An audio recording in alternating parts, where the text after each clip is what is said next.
Something's out here with us.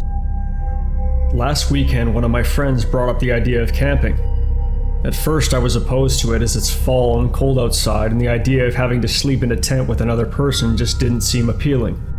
But when all 5 of us talked about it, I realized that maybe it wasn't such a bad idea after all. We decided to do it next weekend, aka now. This morning, we went out and bought everything we needed. Tents, snakes, a lighter, and a couple of more things that don't need mentioning. We decided it would be best to do it in the woods 2 hours away from any road or houses. I was particularly upset about that, as anything could happen, from some random person attacking us to a bear sneaking in our tents. But we'd have our car parked on the nearest road, so if anything did happen, we could just run to it. At least that's what some others said. I brought up the fact that it's a 2-hour walk, but of course I was ignored. We drove as far as we could before we got out to start walking. I noticed a few things. First of all, no sound of wildlife. No crickets, no birds, no nothing making sound. And it felt odd. Like something was slightly off. I chalked it up to my nerves acting up and ignored it. "Where should we set the tents up at?" Rob asked, taking a puff of his joint. "Right over there looks good," Nate replied, motioning for Rob to pass it to him. "Who's setting it up?" After a little conversation, we decided Dan and Murphy could do it while the rest of us goes out to see if we can find any squirrels to hunt. I doubted it. It didn't exactly seem like this place was crawling with wildlife. "Grab my rifle, would you?" I grabbed it and threw it at him. "Don't worry, it wasn't loaded yet." He catches it, saying a quick thanks, and off we went. We were out for hours looking to no avail. There was absolutely nothing. I didn't even see any bugs. "Maybe we can go on back now. We can eat the stuff we brought." Rob and Nate stopped walking, to which I assumed meant they agreed. We turned back around and started walking back towards camp. A couple of minutes of walking, I heard a sound. It was quiet, but we all heard it. We stopped walking to look around. Behind us there was a deer. Except, it wasn't normal. Its horns were growing out of its mouth, and it had 5 legs. I had never seen anything like it before, but I've heard of it. Deformed deers. I wasn't too worried. We decided not to kill it because we definitely weren't about to eat it, being too worried about catching some type of disease. I wondered though, how long has that deer been following us, being so silent that we hadn't even noticed it? We made it back to camp about an hour later. We ended up eating some cans of chili we brought with us. We cooked it over the fire we made. The 5 of us were sharing tents, 2 in one and 3 in another. I was sharing with Nate. Robert, Murphy, and Dan were in the other. We stayed up for a few more hours singing songs and drinking beer before we headed off to bed. I fell asleep about an hour after laying down. I woke up to a clicking noise. It took me a second to register what was happening.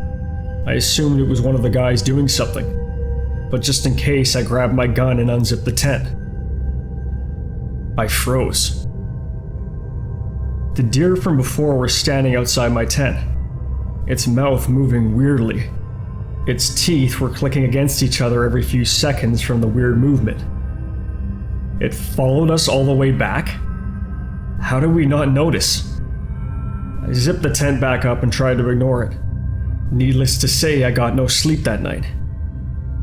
The next morning, all 6 of us decided to stay one more thing before packing up to leave. It was weird. I felt like something was messing with my mind, that my brain wasn't working correctly. I was scared, I just didn't know what of. Me, Dan, Nate, Robert, Murphy, and... Wait. And? What was I talking about? There was only 5. No, 6 of us. Wait, 6? Never mind, it's not important. I spent all evening wondering what was wrong with my mind. I could tell the others felt the same way. That night, all 6 of us went to sleep. 3 in one, and 3 in another. I was with Nate and... someone. Something felt wrong, but I just couldn't put my foot on it. That night I woke up to the same clicking noise as last night, this time from inside the tent. I was too scared to move. Had the deer somehow made it into the tent? However, I felt Nate shift to get up. What? I heard him say before he went silent, cutting off whatever he was about to say. What the hell? I heard him say, again, slightly louder this time. I felt something move on my left side, which was strange because Nate was on my right side. Oh, whoa, oh shit! I heard before I felt someone leap over me onto Nate. I woke up the next morning, panting. Was it all a dream? All 5 of us packed up to leave. Something still felt wrong. No. One of us felt wrong. Nate was off. He talked the same and acted the same, but it was the way he looked. Have you ever heard of Uncanny Valley? Like that. I know something was off, but I just couldn't put my finger on it. I ignored it. And with that, all 5 of us walked to the car, got in and took off. I couldn't help but feel like I made a mistake. Like I was about to unleash something unholy into the town we live in. Like I did something bad.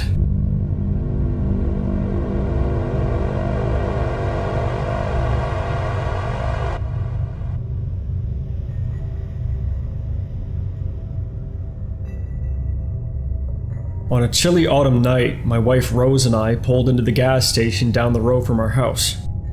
Our tires crunched on the gravel as we parked, and the dim glow of the station's lights cast eerie shadows on the pavement. We had just finished work, exhausted and eager to get home. As we stepped out of the car, a stranger emerged from the darkness, his features obscured by the dim lighting. He approached us with a request that I immediately declined. He wanted a ride to town. It was late at night, and I wasn't going to give a stranger a 30-minute ride into town. No, thank you.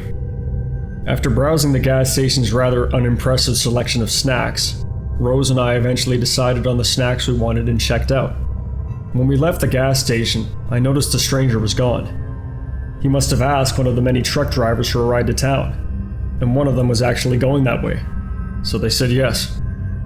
We were about 2 minutes away from the gas station when car headlights appeared in our rearview mirror. The driver, clearly intoxicated, swerved recklessly, flashing their high beams and tailgating us relentlessly. Panic set in, and I made a snap decision not to lead this driver to where I live. I made an abrupt right turn onto a back road in a desperate attempt to lose them. We eventually shook them off our trail and managed to arrive home almost 45 minutes later. Even though it was now almost 2 a.m., we just felt relieved to have evaded our relentless pursuer. We locked the doors, feeling a semblance of safety. However, our peace was short-lived. In the dead of the night, our Ring doorbell began to chime incessantly. I opened my phone to check the live feed, but the screen showed nothing but darkness. Probably an animal or a bug flying by setting it off. I locked my phone and laid back down, hoping to put the strange night behind me. But the next few nights weren't exactly normal. Rose and I started to have a few arguments here and there, with her accusing me of leaving the freezer open and misplacing things. Now, I know what you're thinking. She's probably right. And I do have a history of being forgetful, losing things, and not closing the freezer all the way, but I've been very careful lately. After a heated fight about me leaving the freezer open for the second night in a row, I needed some fresh air, so I took our dog Fido out to go potty. Fido is a creature of habit, so you can understand my confusion when he froze dead in his tracks as we were walking into the backyard. Puzzled, I turned around and walked Fido back to the front yard, where he reluctantly relieved himself. He always refused to go in the front yard. I'm assuming he caught the scent of a bigger animal or something. This continued for a few more days, with Fido refusing his routine and only going pee and poop in the front yard. About a week later, Rose and I found ourselves back at the same gas station, craving late-night snacks once again. That's when I saw it. The same car that had pursued us relentlessly last week was parked in the lot. My blood ran cold as I recognized it. Anger consumed me as I entered the gas station and approached the only person in there besides the cashier. Do you think tailgating someone and trying to run them off the road is funny? I exploded at the man. His confusion was palpable for a split second until he glanced outside the gas station window at my vehicle that Rose was anxiously waiting in. His face turning ghostly pale. You've got it all wrong. I was trying to get your attention because there was a man in the back of your car. I was sure I was going to see you on the news the next night if I didn't do anything about it. But obviously, I was wrong because you're still here.